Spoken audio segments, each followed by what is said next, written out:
President Lamar may have crushed the Cherokees, but another tribe posed a much greater threat, the Numana, better known to whites as Comanches. Republic officials understood that they could not vanquish these horse-born warriors as easily as they had the sedentary Eastern Indians. So they tried for negotiation first and scheduled a summit in San Antonio. On March 19, 1840, 12 chiefs, along with several warriors, women, and children, arrived for the conclave. As a condition of the conference, Texians insisted Comanches return all their white captives.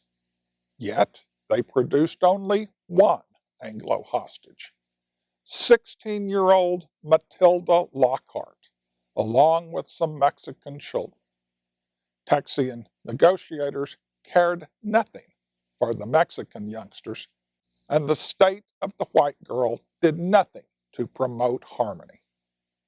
She admitted to Bayer resident Mary Maverick that the Comanche women had beaten her while the braves utterly degraded her, a Victorian euphemism for gang rape. Miss Lockhart explained how the females woke her by sticking torches in her face. As a result, her nose was gone, burned off, just a seared hole remaining. She further reported she saw 15 additional prisoners that the Comanches had held back. The chiefs planned to negotiate the highest price and sell them one at a time. Colonel Hugh MacLeod, the ranking Texian negotiator, and Mukwara, a civil chief, communicated through an interpreter who spoke both Comanche and English. The powwow began with a curt question. MacLeod demanded to know why Mukwara failed to deliver the other white captives. The chief retorted that he had produced all of his hostages. Yes, there were others, he admitted, but they belonged to other bands. He was likely telling the truth. Even a chief of Mukwara's stature could not compel another war band to surrender its captives. After pleading his good faith, he paused for a long moment, then wryly inquired, "How do you like that answer?" "I do not like your answer," MacLeod snapped. Losing all patience, he excoriated Mukwara and expressed his intention of holding him and the other chiefs present as hostages until his tribesmen returned with all white captives. The Taihano interpreter, a one-time Numana prisoner himself, could well anticipate Mukwara's reaction. He refused to deliver such a message, but MacLeod insisted. The prudent interpreter stood at the door, delivered the verdict, then slipped out. Bedlam ensued. Mukwara raised a war cry. A sentry guarding the door died when a brave sank a dagger into his chest. He did not long enjoy his triumph. Texian soldiers riddled him. Texian regulars moved in and emptied their muskets into the room. Bullets ricocheted off stone walls, striking both friend and foe. Enraged, Mukwara lunged at a Texas Ranger captain, stabbing him in the side. Before the chief could strike a death blow, however, a musket ball slammed his lifeless body to the dirt floor. Matthew Old Paint Caldwell, a respected Ranger captain, was there only to observe the proceedings. so he was unarmed.